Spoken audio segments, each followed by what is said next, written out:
Dr. Vonda Wright. I'm so excited to sit down with you. You have your new book that has launched as well, Unbreakable, Thank but you're you. also a leading expert when it comes to women's health.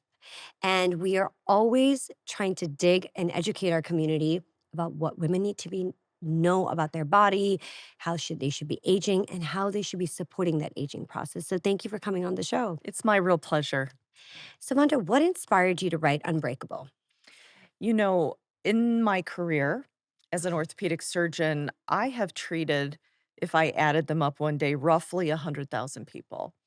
And so sitting across the exam table Mm, from that many people, I've developed a real deep empathy for the human condition and something that I think without that many interactions, you just can't know. You can't read it in a book. You can't read it in a research paper mhm, until you feel the heart and soul of people. right. So as was progressing in my career and I went through midlife myself, I realized that although, frankly, women are winning the longevity race, meaning we live an average of 4 to 6 years longer than our Longer. men, we are suffering longer, sometimes 20 to 30 years. And so that leaves us with a despair or the thought that, aging is this inevitable decline from vitality to frailty. Mhm. But the reality is, that's not what my research bears out. Yeah, That's not what my life experience bears out. And I wanted to write Unbreakable not only as introducing women who might not know to the new science of aging, but also equipping them with the tools to take control of their health optimization and aging. But as you close the back cover of the book, what I hope, because I also address mental resilience, is that women will feel more hope for the future, that we are not simply victims of the passage of time. right. When you talk about new science of aging, right? When Mhm. it comes to women's health, Yeah. what are we talking about in particular? I think that within the last 20 years, we've become more and more aware of why aging happens anyway, right? Mhm. The first we started with 6 hallmarks of aging, and now a few years ago there are 13 hallmarks of aging. Things like mitochondrial inefficiency, the thought of epigenetics and Right. telomere length, stem cell rejuvenation, inflammaging, just to name a few.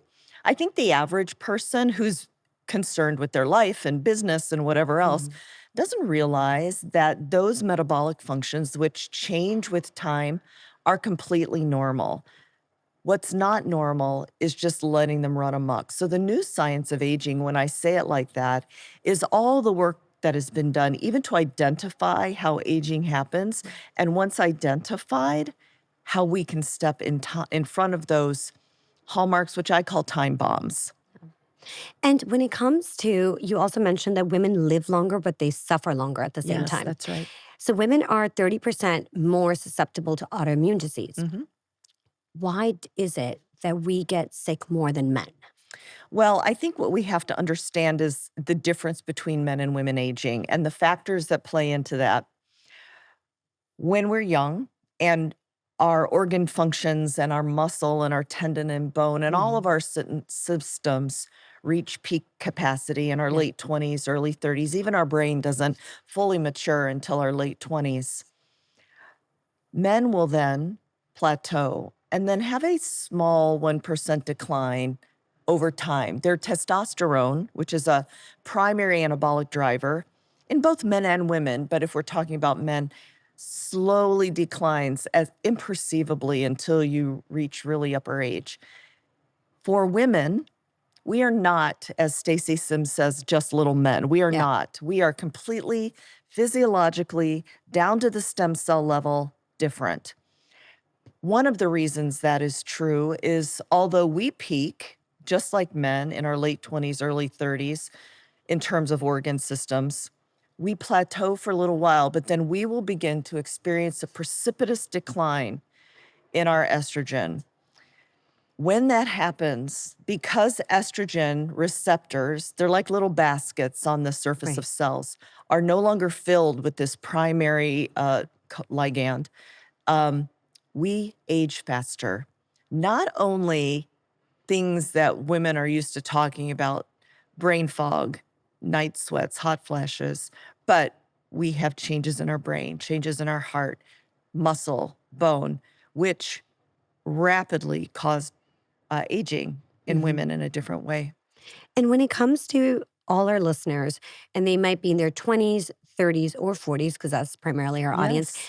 what is a piece of advice you'd give each age group about Yes. slowing down their aging and being more aware about their signs and symptoms? So in your 20s, when you're doing all the things you do in university or just really growing up and learning who you are, that is not the time to sit around and just grow. Yeah. That is the time to recognize that your muscles and tendons and brain need active stimulation. So we need to establish a mobility practice, if you will. That's the time to maximize your muscle and your bone. We are still finished developing our brain. It is the time to pack in brain function while you are young and can.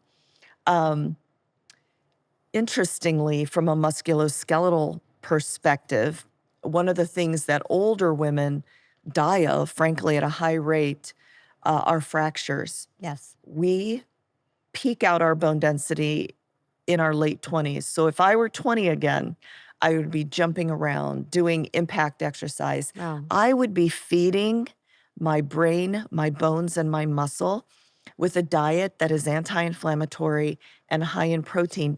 That young, even in your 20s, that's how much it Absolutely. impacts you. Wow. Okay. Absolutely, because we are made to grow it during those times. And so we want to start at the highest level we can when decline starts to happen, right? I would rather a young woman never accept the mantra that she has to be teeny tiny. Right. She can take up as much space as she wants to take up. Absolutely. And being lean, which means full of muscle, Yeah. is much more healthy than being Absolutely. skinny, which can infer smallness but fatness. Yeah. So that's my advice for 20-year-olds. Now's the time, ladies. Let's get on it, Yeah. right? In our 30s, sometimes women, if they decide to have children, are so busy during that time, or maybe they're building their careers, their health falls to the wayside. Mhm. I mean, I can completely Yeah. understand that. I was in medical school in my 30s, all the things.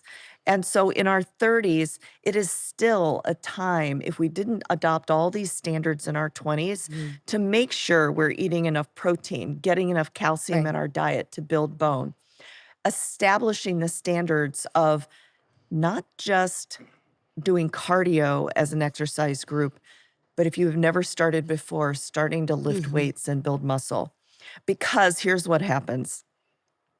Perimenopause can start as early as 35 in women, where, and just to explain the science of why estrogen goes away and why it's so critical and why women and men age differently, is we are born with all the eggs in our ovaries that Yeah. we will ever have, several million. Over time, those decrease normally with every month that goes by, such that by 35 to 40, we have so few eggs left that there's not enough estrogen to fuel all the normal functions. So that's when women start not feeling like themselves. Right. Their metabolism becomes different. They start gaining weight, doing the same things they've always Yeah. done, and how frustrating that can be for Right. people. And so, and frankly, we start losing collagen. We lose 30% of the collagen in our face during this time. Mhm. So for my 35 to 45-year-olds, I call that the critical decade, because if we haven't done any of these practices before, Right. it is time to get our proverbial shit together, frankly. Right.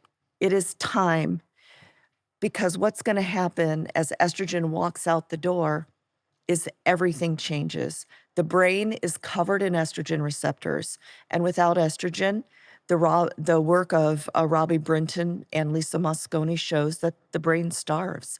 The physical makeup of the brain changes. We lose 20% of our bone density. We'll Yeah. lose muscle mass. Women develop 30 to 40% more microvascular disease in our heart, right? So we might not feel it. Some women may say, I feel good. I don't feel like I have any signs of perimenopause. Mhm. but you don't know what you don't feel Right. because it's happening. And that's because we have so few eggs left until finally we reach the arbitrary day of menopause, which we can talk about. But if you're in this critical decade, that's what Unbreakable is written about.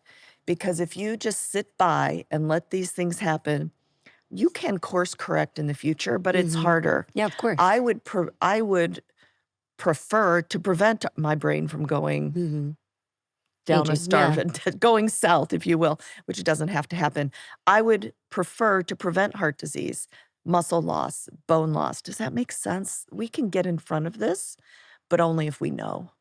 Yeah, the way I look at it is like aging is, does not define how you do it, but how you approach it and how you design the process for yourself. And having Mhm. this information from Right. wonderful practitioners like yourself that Mhm. can be shared with younger and younger women to get Yes. ahead of the problem. Because I'm 42 now, but when I was in my 20s, we didn't know any of this Of stuff. course not. And having more information educates you to make better decisions. Yes. And I feel like this younger generation's a lot savvier than us. We were out till 5, 6 in the morning. We didn't care. We were eating whatever. I mean, I used to love even eating back in the day Domino's pizza. I wouldn't touch that now. And I think the younger generation, their 20s, would be like, we're not having that. Yeah. You know what? I see that too. I see uh, an elevated health consciousness. Yeah. About it's almost 15 years ago now, I was doing some research on what millennials wanted. So, millennials, the oldest millennials now are 43, 44, Yeah. right? But 15 years ago, they were in their early 30s. And I said, well, what do you want from your Yeah. health? And among all the things they expressed to me, uh, part of it was they want it on their own terms. They Mhm. want to prevent. They want their healthcare delivered in beautiful settings, not Yeah. some dark hallway. And Yeah. this was what was beautiful about this to me, or many of things were beautiful. They told me they were willing to spend 25% of their disposable income to be healthy and get what they want. And that is that's a big paradigm shift And that's a from big the baby number. Yeah. Yeah. Yeah. boomers, or even I'm Absolutely. an X generation, where sometimes it's expected that healthcare is handed to you. Right. So I appreciate this new, almost aggressive Awareness. pursuit of health. And awareness that this is what they drive towards. That's right. When it comes to supplementation, because that's a big question we always get Mhm, asked, is there certain supplements that women should be on mhm, 20s, again, 20s, 30s, 40s, and mhm. what are they and what is crucial? I'll tell you the short stack that I give to people, and I'll tell you why, because um, many people come to me. I have a business called Precision Longevity. Hmm. Many people come to me asking for the very esoteric longevity, tested only in animals type Yeah. things. But they come to me with health that is suboptimal. They're just fine. They're not Yeah. optimized. They're Optima. not in peak performance. Because my by training, I'm an elite sports doctor. So Right. peak performance is what I do in my surgical career. So if people come to me fine, I am not going to skip all these other optimization layers to get to things that have only been tested in rats. Right. We will get there if we optimize your health, Right. move you into the habits that peak performers use. Hmm. Okay, fine. What else? We're going to do those things. So at the very optimization level, I'll get to supplements in 2 seconds. We'll optimize your diet, your movement, um, all the very basic things. And from a supplement standpoint, I want you to build bones by getting calcium from your food. Okay. And nor is the research a proponent of getting it from pills. My morning coffee is part of a ritual for me. It is from the first sip to the last sip is something I really enjoy. So being able to do that and consume coffee that does not leave me feeling sick, nervous, or anxious, or with jitters is such a true pleasure. And that is why I'm so excited to also bring you Life Boost Coffee. Imagine starting your day every morning with a rich, smooth coffee that is USDA certified, because what you guys do not know, coffee tends to carry a lot of mold, and most commercial coffees have mold 80% of the time due to how they're manufactured and how they're stored. Life Boost is sourced from single origin farms, and scientifically tested for over 415 different toxins. Things like mold, mycotoxins, pesticides, herbicides, and even heavy metals. It's so gentle, comes in different flavors and different strengths, and does not leave you feeling jittery or stressed out after. So you can enjoy your morning cup of coffee without any side effects and have a beautiful start to your day. So therefore, I'm so excited we've partnered with Life Boost Coffee to bring our Biohack It community an incredible offer. Our listeners are getting 10% off their Life Boost coffee to give it a try, and I promise you guys, you will not be disappointed. So head to Life Boost Coffee and use the code below. And I promise you, you will be left with a smile on your face, feeling grounded and caffeinated in the right way. And let's get back to the show. And what food would you ask them to incorporate in that's highest in calcium? Calcium is very high in dairy products. Okay, so raw or pasteurized, or does it matter? It doesn't matter when it comes to calcium. And if you don't want regular dairy, I am not opposed to nut milks, but they have to be fortified, right? Right. But regular dairy is better. And even a cup of yogurt, it has about 300 milligrams. So it doesn't take that long, that much food. Salmon with bones, sardines with bones, lots of vegetables like bok choy, prunes, high in calcium. So you can add that up over the course of a day. Even some kinds of mushrooms have a lot of calcium. So calcium, with it, vitamin D to aid the absorption of calcium. Most of us who live or use a lot of, I was going to say north of, in the United States, the Mason-Dixon line, so in the north, or most of us use a lot of sunscreen the way it is, so we don't get enough vitamin D from the sun. But vitamin D, not necessarily for bone, right? There's a big mantra that, oh, take vitamin D for your bones. Well, the reality is vitamin D is for calcium absorption. So magnesium also, magnesium is critical, about 300 enzymatic reactions, as is omega-3s. So those are really basic things that most people have gaps in. And then there are some studies that show just a good micronutrient general vitamin, because most of our diets are deficient in something, even though we we're try. really mineral deficient, right? We Because are, our soil is not and we try allowing so for hard, but that. still. So, and studies have shown that just a good multivitamin can be helpful. You also said something earlier about mental resilience. So, and you said that's really important when it comes to how women age. Yes. But when we have a decline in estrogen, progesterone, and we start entering this perimenopause, going towards menopause, you know, you have brain fog, your hormones all over the place. Women can get really irritable. They can. Sometimes you're sitting in your car and crying. You're like, what is going on today? Absolutely. So how do you recommend hormone replacement therapy, Oh, bioidentical? let's Like, talk what would you about that. recommend? Yes. So I think that every woman is a sentient being and gets to make her own choice, number one.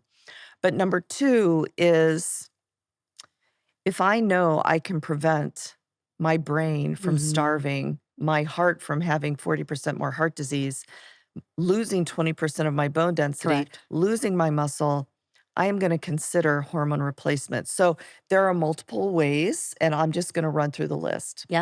So there is systemic estradiol, which replaces what you make in your ovaries. Historically, with the WHI and before, in the 20 or 30 years ago, all that was available was conjugated estrogens, synthetic estrogens made from horse urine.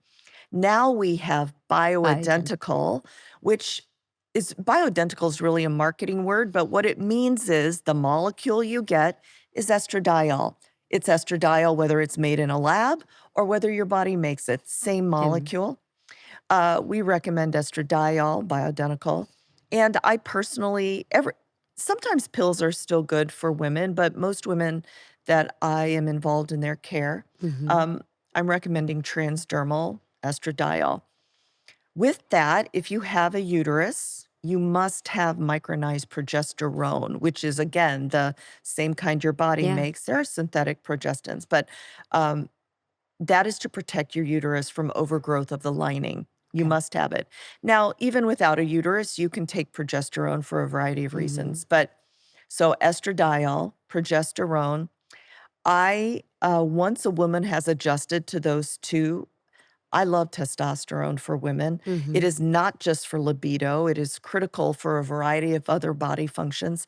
There is no FDA approved testosterone in the United States, but Australia has it, the NHS in Great Britain has it. And why do they not have it in the US approved for use? Well, there's probably so many reasons. Yeah. It's recommended for libido only, not for all the other uses. So how we give it to women in the United States is it's either compounded. Mhm. So the dose for women starts at 5 milligrams, starting in Unless you have a men. deficiency. Well, we start with that and then we Okay. test levels, Okay.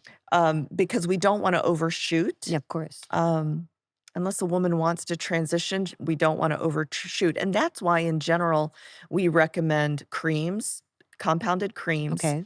or using androgel or Testomin, which are Okay. male formulated testosterone at 1/10 the dose. So the starting male dose is 50 milligrams, female starting male dose is 5 milligrams, Okay. and then we test it so that we can get your level up to an Adjust. acceptable Yeah. level, but not over.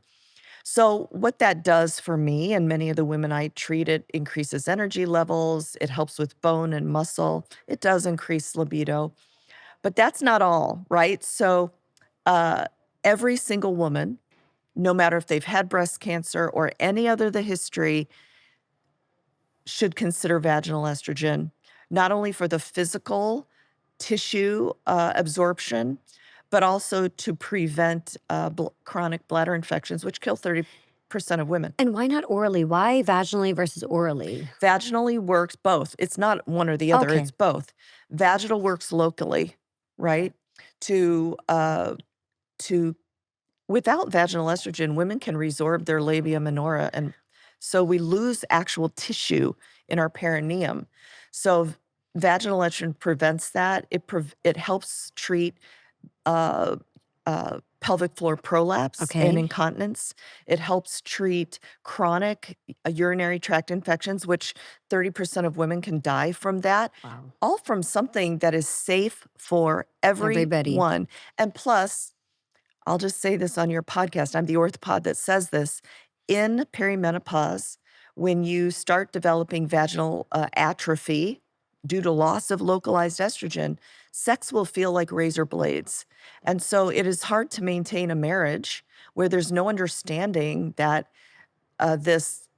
this thing is happening in the woman. She might be embarrassed to tell her husband, Yeah. and then Or not s- be, not feel educated, so therefore not to confident know enough to be that's like, I right. think something is going on. Something's going on, I need some help, and so it's not uncommon for the partner to feel rejected, but it's Mhm. not rejection, it's pain, Yeah. right? And then finally, the final thing to consider is we lose 30% of our collagen in our face, and so, um, I started years ago, a decade ago, putting estradiol on my face to in a local way Right. to prevent the loss of collagen. Because Amazing. if we really, I'm as vain as the next woman, Of want to treat the course. changes of aging, We wanna look and feel our best. that's right. Plastic surgery is one way, but we Yeah. need to You need to recondition also our support tissues. That's yourself. right. Support our tissues. And it's so funny you're saying that. So I interviewed a really famous plastic surgeon on my podcast. He's, kind of neck up. And he said the women who come in to his practice for a facelift, who are on hormone replacement Yes. therapy, eating an anti-inflammatory diet, and work out actively are, Yes. lifting weights, Yes. their recovery and the results last longer and their recovery is 10 times better than Yes. the women who don't. Because they start with better tissue. At a cellular level, we're Correct. starting with rejuvenated tissue and Hmm. not dried out, aging, non-healing Yeah. tissue. Isn't that amazing? It's insane. And this is what annoys me so much is that so many women are still so terrified about bioidentical hormones. And I'm like, guys, the research is now clear that what the research that was originally done was on Mhm. synthetic and you were fed a lie. Bioidentical hormones are life changing. I agree with you. They're life-changing for me and all the women I take care of, and yet the pervasive poisoning that the WHI put upon not only it was published in the US, but it's a worldwide phenomenon. Yeah, of course. It spiraled. It spiraled, right? And so, just for any of your listeners who might not have ever heard the actual data, the WHI has had many wonderful outcomes. However, this one that you and I are talking about, Mhm. the question in play was to answer questions about heart disease. Correct. So they recruited older women. The median age was Mhm. in the mid to late 60s, not 40, 50-year-old women, number Right. one. Number two, it was synthetic, conjugated equine estrogen. Mhm. So it was not what we use today. Um, Here are the data about breast cancer, which is why the world is terrified of estrogen. In the control group, meaning those women who did not take estrogen Yeah. on this study, the rate of diagnosis of breast cancer was 1 in a 3 in 1,000, sorry. 3 in 1,000. And I'm not making light of that because my first career was a cancer nurse. I, Yeah. of all people, know what it's like to deal Yeah. with people who are struggling with that. 3 in 1,000. The study group who received estrogen, the diagnosis rate was 3.8 per thousand. So we robbed entire generations of Correct. women for less than one Thank you. woman in 1,000 increase. That is diagnosis. I think that's a crime. That is not death. Yes. There is no difference in death. So while if you're the 0.8, it's a problem. But what But about what about the whole world, Yeah. right? I think it's such a crime what we have done to women's health. Mhm. And that's why I'm so passionate about interviewing women like you who are really advocating to be like, this was absolute bullshit. Yeah. You guys have been fed a lie. Yep. You can decide how you age, you Mhm. dictate how you treat your bodies, and you decide the vitality that you can have at 30s, 40s, 50s, Yes. even 70, 80 years old. Absolutely. It is all about how you take care of yourself. And we still, I have friends who ask me like, oh my God, we heard like, HRT is bad for you. And I'm like, guys, like I'm lucky I'm obviously in this space and I can Yes, educate you my friends, know. but a lot of people are still really scared. So we've done, like you said, these multiple generations a disservice.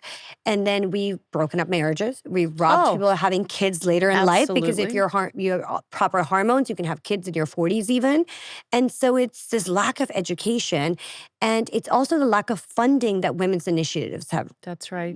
received. Yes. And I think more research studies need to be funded, more books Mhm. like yourself, have to be written in Yes. order to have this mass education now. I agree with all those things. We need to fund the research. Yeah. The data in the United States is only 1% of all federally funded research are done in women over 40. And They're it's crazy because we're 50% of the population. 50% of the population. 90 million women are over 40. So let's put some money. But you know what I'm calling upon?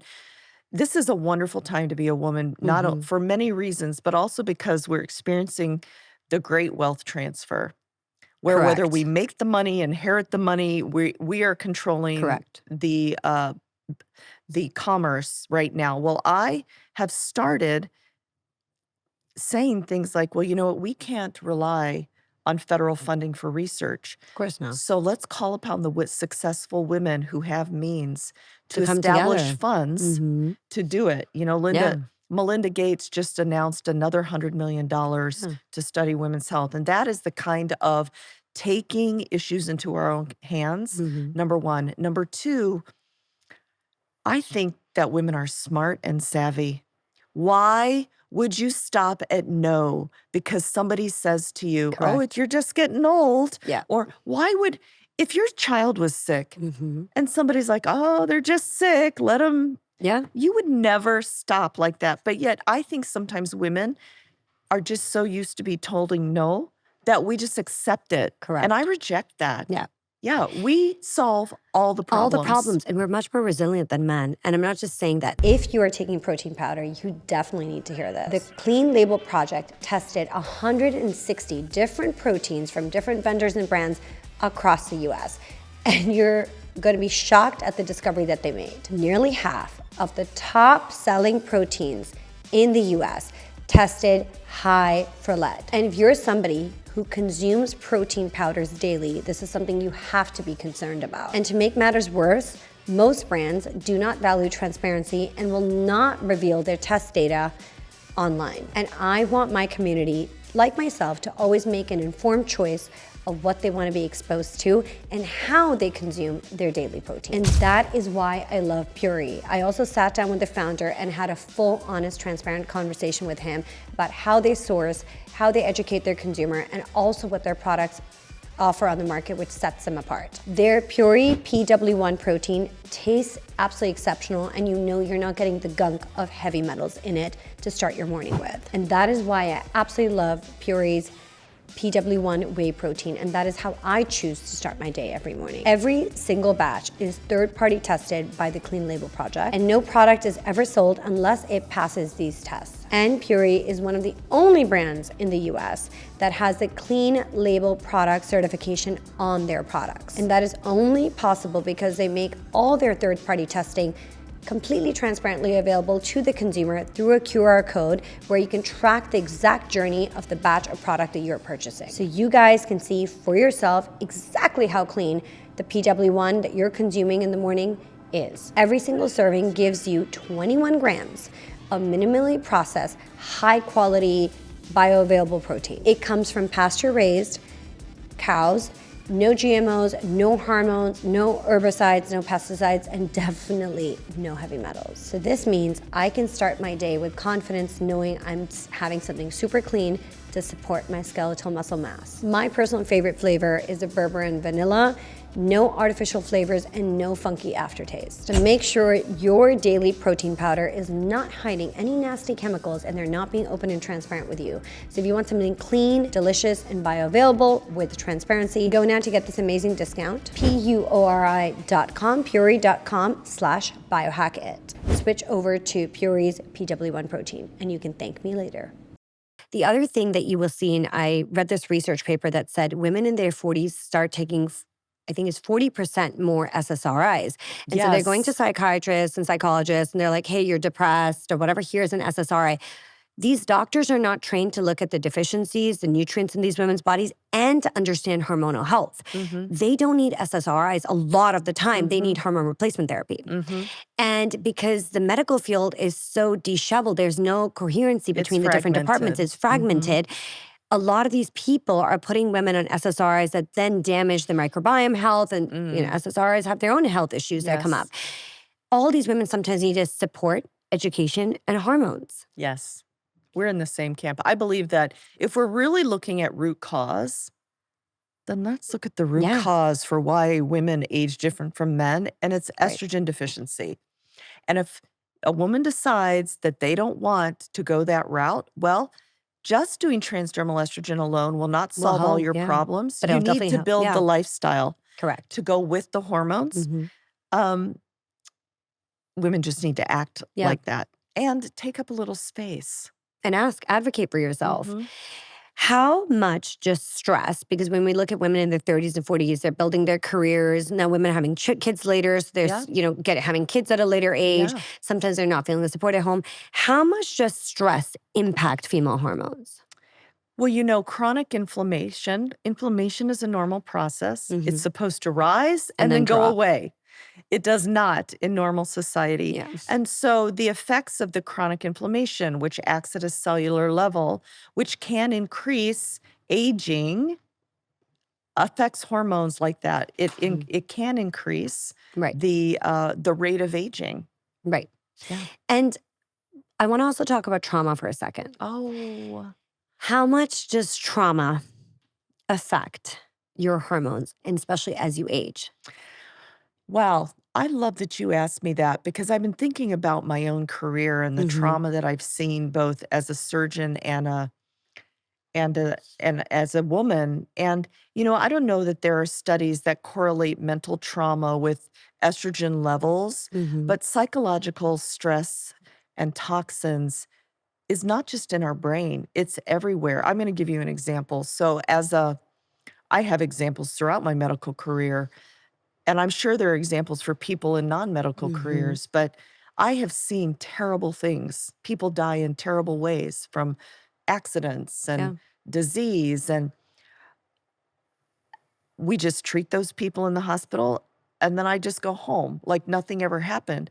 And so as a clinician, we store up all those traumas that now, 30 years later, I remember like they're yesterday, and I can only imagine that carrying with me the stress of those events that I have witnessed Yeah. changes my rate of aging, whether I'm aware of Absolutely. it or not. And I think all of us probably have incidences in our lives that we haven't fully worked out and let go of. Yeah.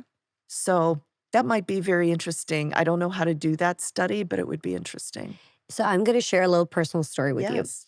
So I had a really dysfunctional family life growing up and stuff. Yes. And then when I started getting older, I started getting into a lot of healing modalities. I dived into plant medicine. I started getting into longevity, functional medicine, all of it. I started Mhm. wanting to get really interested. And as I started peeling back the layers and working through regulating my nervous system, Yeah. working through trauma and Yeah. releasing it, Mhm.